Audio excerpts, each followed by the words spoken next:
पढ़ो। और कहा कि जिस बंदे ने मेरा ये पैगाम 20 लोगों तक पहुंचाएगा तो उसके घर में ठीक 10 दिन बाद खुशियाँ आएंगी, और जिसने नहीं पहुंचाया उसके घर में ठीक 10 दिन बाद गम आएगा।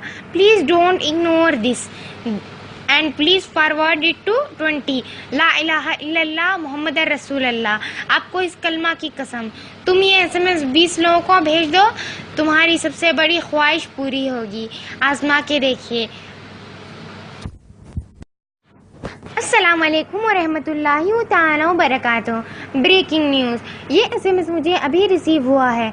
मदीना में एक शख्स ने ख्वाब में देखा जिसमें हुजूर पाक ने उनसे कहा कि मेरी सारी उम्मत से ये कह दो कि नमाज अदा करो और कुरान मजीद पढ़ाओ।